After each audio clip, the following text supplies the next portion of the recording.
drásticamente también. Eso le iba a decir, porque en el gobierno del expresidente Uribe, que es el jefe de su partido, redujeron todo ese aparato, claro. Integraron, había por ejemplo el Ministerio de Protección Social, vamos a volver que era a el de Salud con Trabajo, y así, ¿van a hacer o va a implementaría usted esa misma figura de empezar a unir totalmente. ministerios? Nosotros vamos a unir de los 19 ministerios para dejar 12, de las 162 entidades y las 68 vinculadas que tiene el sector central, vamos a buscar una reducción drástica de todas esas entidades en burocracia, en funciones, en que tengamos un Estado digital, un Estado con inteligencia artificial, un Estado cercano, ágil, rápido, delgadito. Uh-huh. El otro día estaba en una ciudad colombiana, no voy a decir cuál, me contaba el alcalde, recibía esta ciudad gastándose el 75% de su presupuesto en gasto de funcionamiento. Entonces usted se imagina lo que es todo el mundo haciendo un esfuerzo para pagar el predial. El impuesto. ¿Cierto? Llega la plata a la alcaldía y la plata se la gastan en unos funcionarios. Y después pregunta a la gente, ¿y por qué no pavimentan las vías? ¿Por qué no hay parques? ¿Por qué no hay andenes? Pues porque nos gastamos la plata en funcionamiento. Imagínese que el gasto de funcionamiento del Estado es del 75%. Es decir, de cada 100 pesos, 75 nos los gastamos en burocracia. Tiene que ser al revés. Gástese 25, vamos a ir a empezar reduciéndolo, eso no es tan fácil de reducir de un día para otro, pero vamos a hacer el esfuerzo para que quede plata, para invertirle a los campesinos, para pagarle un subsidio al adulto mayor sin robarnos el ahorro pensional de los colombianos, para pagarle un subsidio a las madres cabeza de hogar de este país que viven vaciadas y sin que nadie les ayude, para poder generar una bolsa de crédito popular masivo para los informales, para que puedan tener cómo sacar sus negocios adelante, para poder electrificar el Pacífico, para poder bajar las tarifas de energía del Caribe. Lo que necesitamos es plata. Lo que no puede ser es que con toda la plata que tiene este país, Petro haya decidido gastársela en burocracia. Hay mejores destinos. Mire, ¿cómo generar o cómo va a hacer usted para generar más empleo y menos informalidad? Que es otro tema importante dentro de, digamos, este paraguas económico con el que empezamos esta entrevista. Pues esto, mire, lo primero es que necesitamos un país seguro. Silvia, en un país donde la gente tiene miedo, no hay ingresos que alcance. Ayer estuvimos en el Huila.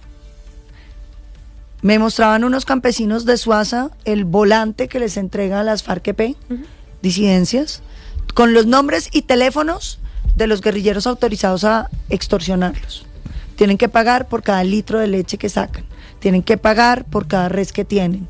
Si usted es mototaxista en Soledad Atlántico, usted tiene que inscribirse en el programa de extorsiones. Entonces, de verdad, paga 500,000 pesos de acceso y después tiene que pagar una mensualidad, semanalmente 15,000 o 20,000 pesos. Le ponen pico y placa. Entonces, lo primero es que necesitamos un país seguro. Lo segundo, necesitamos un país con poquitos impuestos, estabilidad jurídica, un Estado austero. Y entonces usted puede empezar a crecer económicamente. Le voy a contar, Lucas, una historia que me sucedió.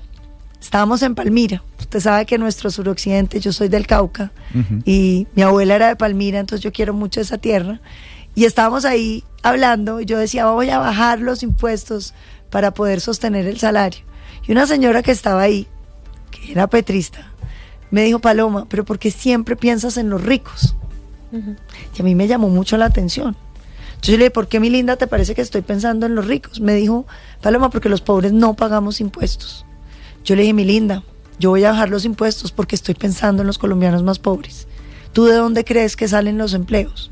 ¿Dónde se va a meter a trabajar tu hijo o tu sobrino o la señora que quiere un trabajo? En una empresa que genere empleo. ¿Sabe qué me contestó la señora? Mi hijo trabaja en el Estado. Entonces yo le dije, mi linda, ¿y de dónde crees que se pagan los sueldos del Estado?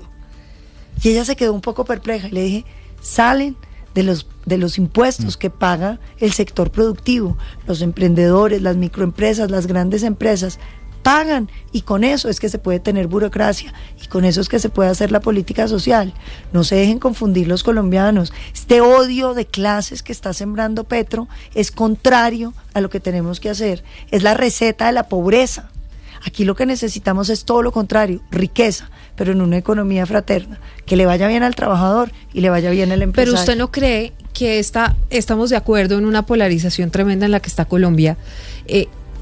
en donde además el discurso sí es entre ricos y pobres, pero también es entre derechas e izquierdas, y el país se polarizó tremendamente además con el plebiscito por la paz, los del sí y los del no.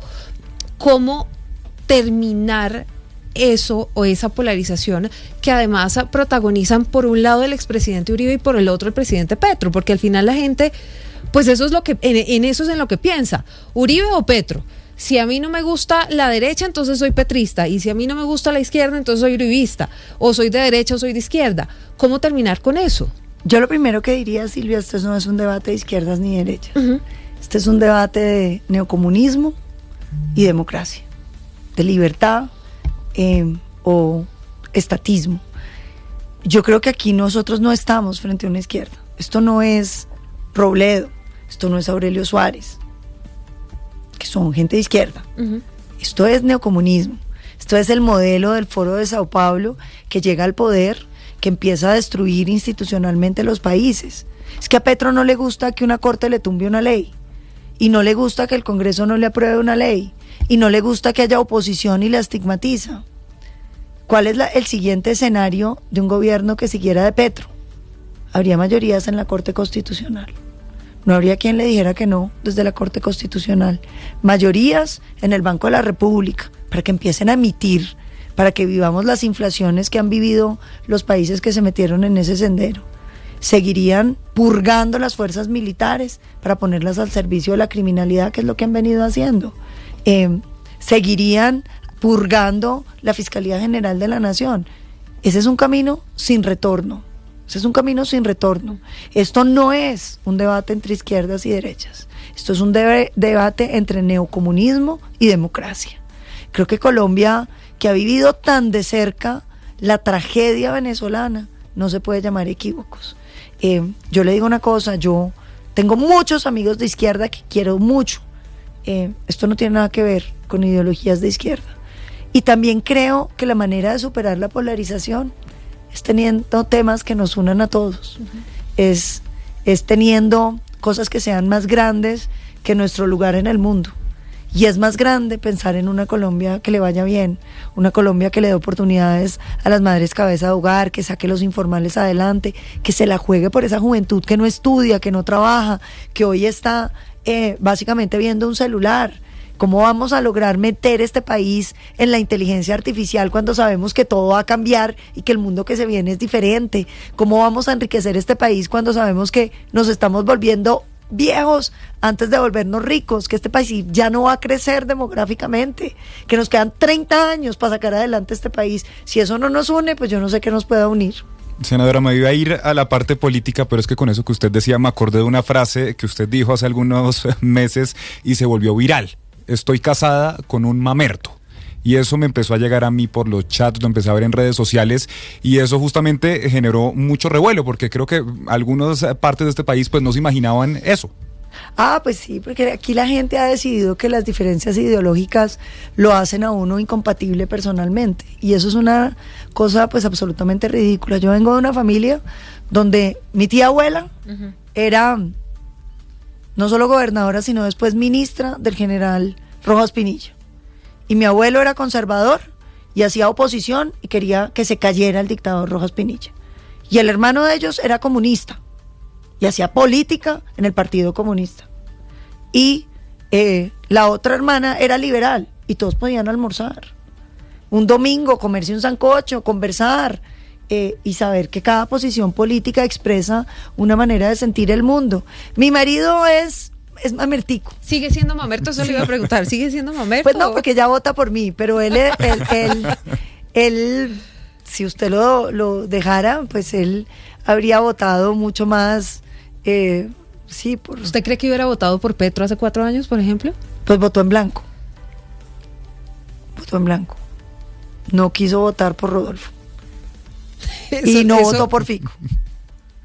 Eso dice bastante. Sí, él votó por Fajardo, creo que votó en ese momento.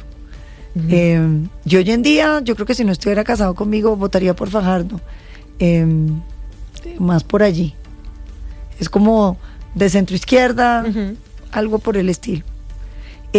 Pero Pero yo creo que precisamente estar casado con alguien que piensa distinto a uno, pues le da una ocasión de pensar cosas más ampliamente, ¿no? De no estigmatizar, de no, pues sí, como de no enceguecerse, porque yo creo que la política interesante es la que conversa, la que convence, la que enamora. La política no puede ser doctrinaria. La política tiene principios y tiene que tener principios, pero tiene que tener también cintura para irse adaptando a los desafíos del mundo, a los cambios y a las distintas sociedades, a los distintos sujetos que componen una estructura social.